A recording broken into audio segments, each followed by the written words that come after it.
Okay, I'm going to say it again. He is risen. Oh, you can do better than that. He is risen. Amen. I am so delighted. I cannot tell you how joy-filled I am. John, I felt you, brother. To be able to look out into this congregation and actually see your faces is the blessing of my life. I remember last year at this time, and I was, you might remember this service, I was looking at this way. We had everything set up for the iPhone to give us a broadcast. And I remember saying, I cannot believe in all of my years of ministry and years of life that I would ever be preaching a Easter Sunday message in an empty sanctuary. But here we are, and we are gathered again together, and it feels so, so good. And we are so glad for our online community that is with us as well. I was just checking in, and there's a lot of you there. Thank you for our friends from the Philippines, and thank you for our friends from Louisville, and all the states and countries around the world that connect with us through online worship. Praise be to God that we have that opportunity, and we can make a difference in that way together. I want to begin today's message by talking about a book I read recently, and it was written by Craig Groeschel, who is the pastor of Life Church. Some of you may be familiar with that name. He wrote a book called Winning the War in Your Mind. And it is a great book that I highly recommend. And it's chock full of images that illustrate the way we think and how our thinking can be transformed by the power of God. And one of those images that he used in the book was was actually driving in Alaska. I don't know if anybody here besides me has been to Alaska before, but we all know that Alaska has long winters and very short summers. So that in June and July, actually when the snow begins to melt, the dirt roads become filled with mud. You can just imagine. And so as the car drives on them during that period, it forms these very, very deep ruts. In fact, Groeschel said there's a sign along one of those roads that reads, choose your rut carefully. You'll be on it for the next 60 miles. Groeschel uses that illustration to talk about the ways in which all of us have ruts by which we travel, not only in our cars, but also in our minds. You know, we all have that autopilot that kicks in. Y'all probably notice it most when you're driving and you forget, you just get where you're going. And sometimes I will make coming to the church, if I'm going to do something different, I'll just turn like I'm going to the church, just automatic pilot, going right on in. But anyway, it also happens whenever we get into stressful situations or challenges, or even when we come to worship, that everything seems so familiar, we just kind of go with the flow and you don't really even think about it. Autopilot. And it's because of that tendency in our lives to get into a rut, to be in autopilot, that we so often find ourselves, that I wanted this Lenten season, this Holy Week especially, to be challenged to look at it through another person's eyes. I wanted to try to get into Peter's mind and think about how he might have felt throughout the week that became such a pivotal moment, not only in his life, but for all the world. So let's take a moment to recap in case you weren't able to join us all week for all of our services that we've had with Peter. Last week we began when Peter was tasked with taking a donkey that was not his. Y'all remember that story? And bringing it to Jesus to ride into Jerusalem on. And we wondered with Peter why he was being asked to do that. It wasn't his donkey to get. He was just going and taking it. And we also wondered about the optics. Peter might have thought, why is Jesus riding on a little donkey colt instead of a majestic white stallion into Jerusalem? And yet, a little bit later today, sure enough, Peter rejoiced as Jesus received all of that exuberant praise and accolades as he rode into Jerusalem, sure enough, on that little donkey colt. Then we felt Peter's confusion a little later in the day because he witnessed Jesus looking out over Jerusalem and weeping, lamenting over how the people had continued to reject the way of God. And then as the day came to a close, Peter had that sinking feeling as he witnessed Jesus' anger and rage in the temple, knocking over the tables of the money changers. Yeah, that Sunday was a roller coaster ride for Peter, for sure.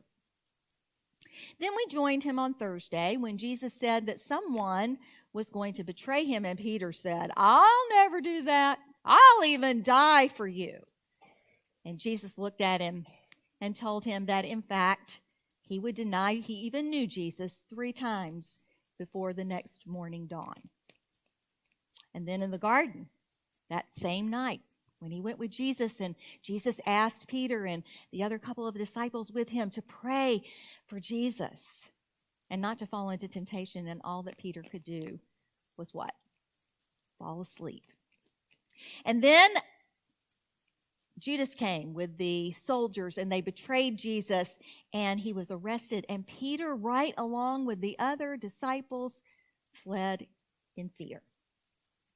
But still in anguish, Peter needed to know what was going on, and so he snuck into the courtyard of the high priest where they were holding Jesus, but he was recognized. And it was there that he denied he even knew Jesus. Not just once, but how many times? 3 times, just as Jesus said he would. The rooster crowed. Peter and Jesus caught each other's gaze, and something broke. And Peter wept bitterly. We know the rest of the story. We know what followed: the trial, the condemnation, the flogging, the crucifixion, and then finally the death. Can you imagine the depth of Peter's grief? Can you imagine the weight of his guilt? What do you see when you look through the eyes of Peter on that first Easter morning? Will you pray with me? Lord, give us eyes to see and ears to hear what you would have for us this morning. And I pray that the words of my mouth and the meditations of our hearts might be pleasing and acceptable in your sight. For you, O God, are our strength and our Redeemer. Amen. In our scripture lesson today from Mark's account of the resurrection, we have a few things that are similar to the other 3 Gospels. We know that it's Sunday, that is the first day of the week, they describe it in the Bible, or the day after the Jewish Sabbath. The women who go to the tomb and they find the stone which has been placed in front of the tomb has been rolled away. We know that Jesus isn't there. And we also know from all of the Gospels that the women hear the news, he is risen, and they are told to go and tell. But there also are some striking differences in the 4 Gospel accounts. And I'm not going to go into all of those differences today, but I do want to say this.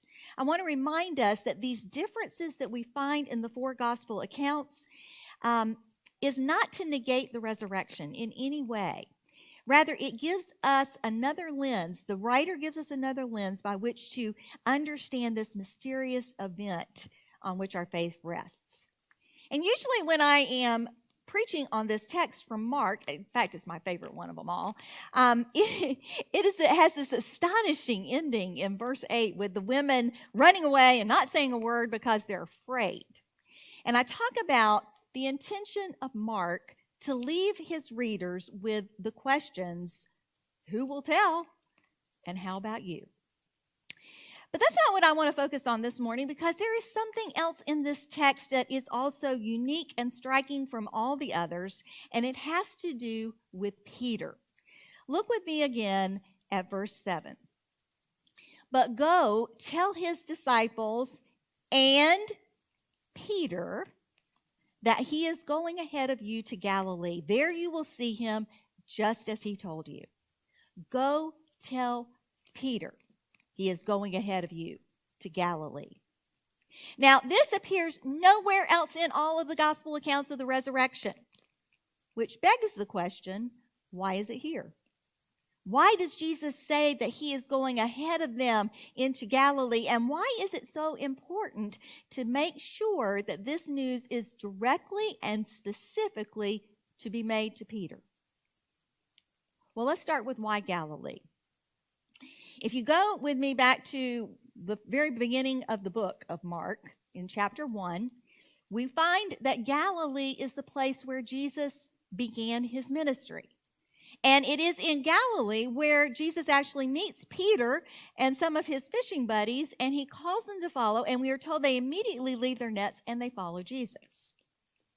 So we can perhaps understand that that's exactly where these disciples are likely to go, right? They would have returned to the life they left, the life they knew, a life that may have been somewhat in a rut, maybe something that they could sink back into with autopilot to survive, to cope, and maybe to forget all that had happened. But Jesus will have none of that. Go tell his disciples and Peter that he is going ahead of you to Galilee. There you will see him just as he told you. Now, why is Peter emphasized here? Obviously, Jesus wants to make sure that Peter knows that he's going to be there when he returns to Galilee. But why? Was it to make Peter feel even worse for what he had done? To rake him over burning coals of condemnation and judgment? To make him pay for his complete and utter failure? Nope. That's not it. Let's go remember what happened on Thursday. Remember when Jesus told the disciples that they would all desert him, that they all would deny him, that they all would leave. And right after that, in chapter 14, verse 10, Jesus says these words, right after he's told them they're all going to leave him. But after I'm raised up, I will go before you. Where? To Galilee. He already told them. Jesus wanted Peter and the rest of the disciples to remember what he said, to know that after he was raised, he would go ahead of them, to be there, right where it all started. Why? To begin again. Jesus was going there so that those who had failed him miserably might know the forgiveness and grace and power of the resurrection. Mark says that the resurrected Jesus went ahead of them. He went ahead of them through the trial, through the suffering, through the crucifixion, through the tomb and death and resurrection. He went through it all for them, for Peter, for me, and for you. Now, for those of you who are here in the sanctuary this morning, who are joining us on campus in the first time in a long time, I'm sure that you have had a lot of wonderful feelings as you've come back into the sanctuary. That familiar place where some of you have been for years and years and years. I'm thinking about Ethel Galbraith, who's sitting here right now. How many years have you been here as a member of Florence Christian Church? A long, long time. And it feels good to be here. You'll be able to look into the eyes of those who, even though they have masks on, you can see them, see the joy, see the celebration of looking them in the eye again. And it's amazing that we're able to do that. And we give God our thanks. But there are some differences here too, right? We're having to do things differently in order to be healthy at church. You've got assigned seats. Oh my goodness. Talk about breaking a taboo. We're having assigned seats. We're not able to hug or shake hands. You got to do the virtual thing and, tell each other we love each other. You have to hum instead of sing. And I got to tell you, I cheated on that until y'all came back. I did it every Sunday, and now I can't. So I'm really bummed about that. But there's another striking difference that I've also noticed, and I know you have too. So for those of you who came in this morning, if you haven't been by the church in a while, you've seen something very different. And I'm going to put a picture up on the screen for everybody to see. For those on the online community can see what you in person are seeing, and that is our tower. Yeah, that's what it looks like today on Easter Sunday. For those of you who've never been on campus before, I want to give a little bit of a backstory so you will understand what's going on here. A few months ago, we received word from the city of Florence that our bell tower, which had this huge cross on the top that went up into the heavens, you could see it from a long way away, was having structural issues, and we had to get it fixed or it had to come down. Well, we tried to get it fixed, and there wasn't a way to get it fixed, and so it had to come down. Now, that's okay because in our renovation plans we're about to begin, one of the things that's on the list is to have a new spire. So that was fine. And the plan was, when this whole thing started being demolished, that we were going to be all done before Easter so that we could make it pretty for you all. That was the plan. You know what God does with plans, right? God laughs at the plan. But anyway, as we were in the process of demolition, the city of Florence noticed that there was a leak in their water supply line, and so everything had to be shut down until that was resolved. It still hasn't been shut down, or hasn't been resolved, so we still have this mess. And I have to tell you, throughout this whole thing, I was so bummed. I mean, I really was. It just hurt my heart. Now, we did save the bell, y'all. For those of you who know about the bell, we have a bell that was I think it's 150-something years old, and we were able to salvage that. So praise be to God for that. But I was bummed. I was really bummed. And I was looking out at this picture that you just saw, and you know how you get that little voice inside that speaks to you, and you know it's not just you, you know it's the voice of God. Well, that little voice spoke to me and said, pay attention. Pay attention to what you're seeing. So I stood there, I'll pay attention, saying, okay, what can I think of out of this? What have you got for me, God? Because God said to me, the good news is right there. And I said, how can that be? And then I realized that mess, that rubble that's right there on that screen was Peter. And that time when he was feeling like he had totally botched up his life in Jesus' life. And that mess, that rubble is me. And it's you. And to that, Jesus says, I'm going ahead of you. I'm going ahead of you. I am there for you. I am going to bring you life out of this mess. I'm going to bring you wholeness. Now, do you believe that?